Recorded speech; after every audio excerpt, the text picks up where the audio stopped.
Well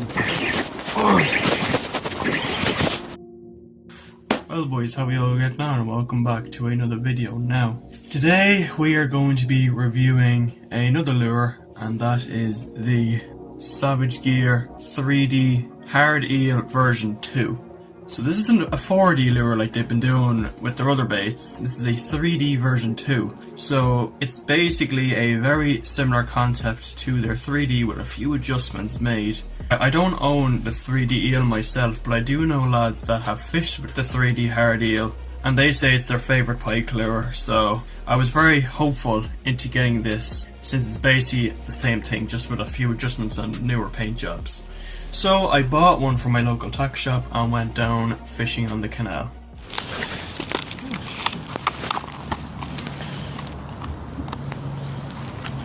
There she is in all her glory. Put this back now. I already know she's gonna be good, but...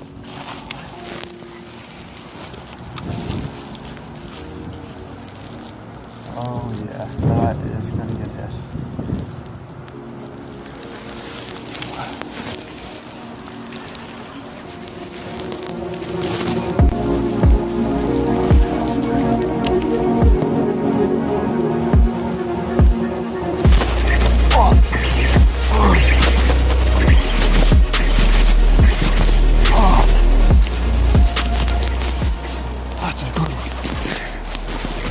On the eel.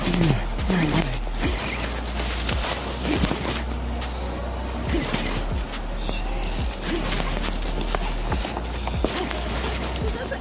It is, yeah. Well done! Like a dog. It's alright. Pull it out. What? No, I'd release him. That's fantastic.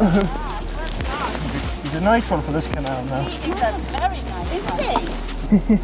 It should be second cast. Can you take a picture of him? I already have my camera ready, but sure. What is it? It's Pike. okay, he has it out. Do you have your camera? Yeah, it's on me at the moment. Yeah. And then... oh wow! gone. Things that keep us happy, isn't it? Oh yeah. Where's it gone now? He went down that way.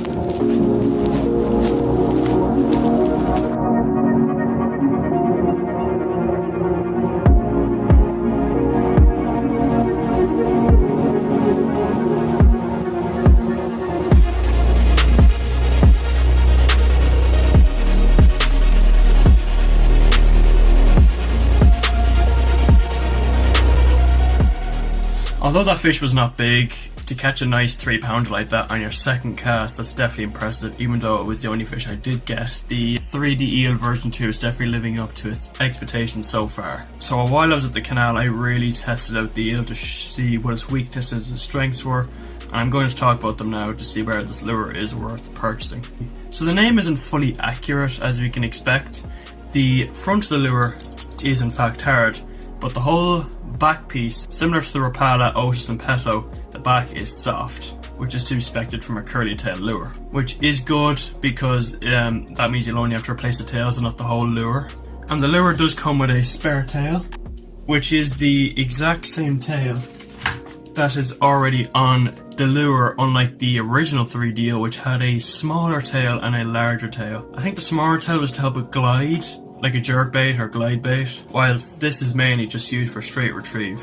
So the hard part has a built-in rattle. It has 2 hook eyes, so if you don't want your hook down, you can put it on the top if you're fishing over snags or something.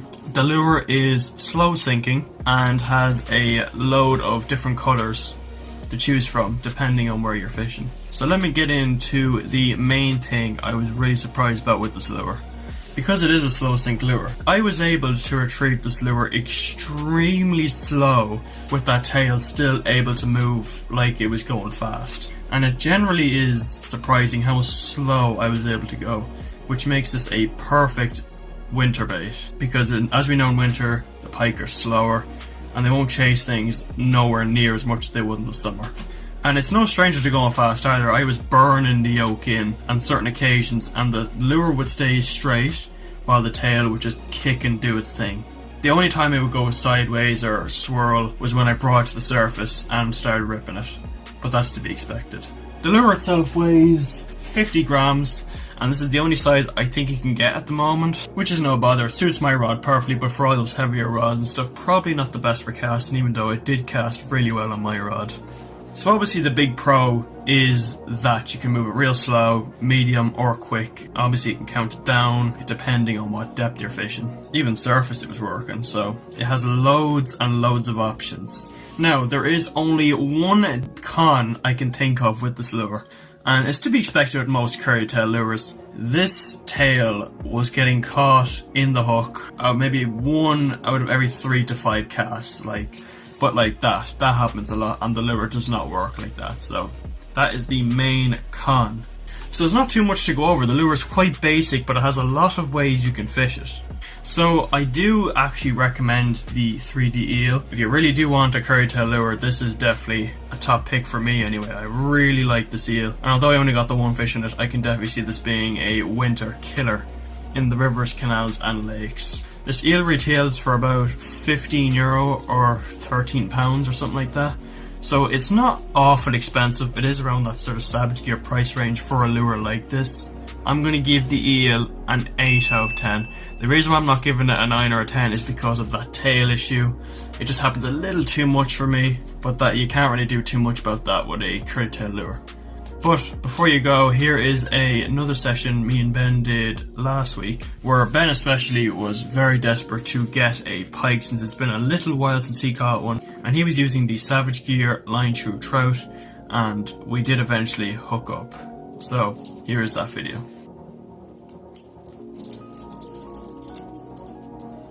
Right.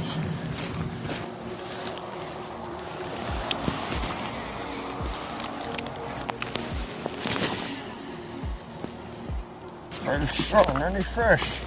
You know you're on my field, you know? I got to ask you to leave. I missed topwater season, because frogs were guaranteed bites.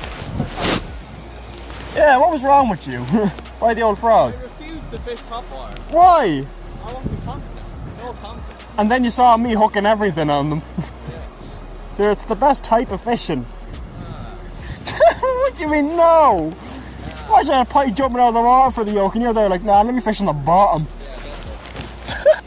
You'll be there fishing dead baits in the summer. Frog fishing in winter. Wait, spinnerbait. Any perch want a spinnerbait? Huh? Is that a fish? Oh, well, in that case, let's get a crank. Something bright and noisy.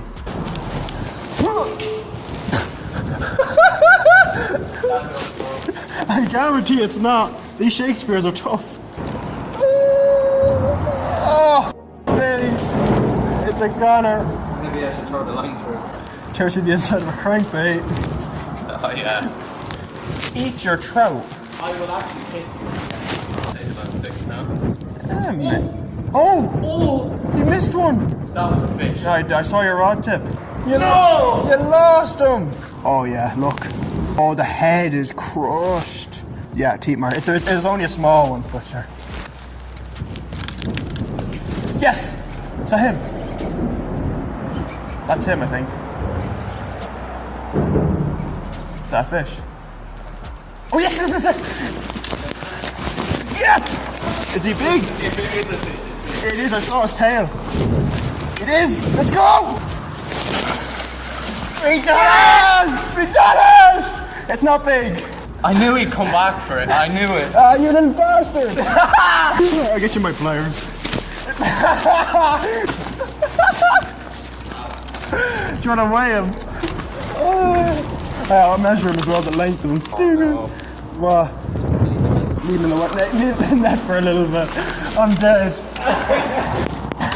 Your reaction. Oh, he's about what? 3?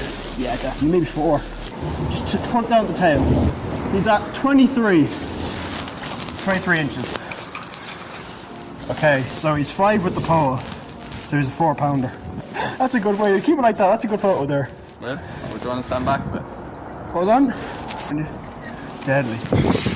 Here's Ben with his nice 4-pounder. Right. Off he goes. Off to fight when he's 10 pounds.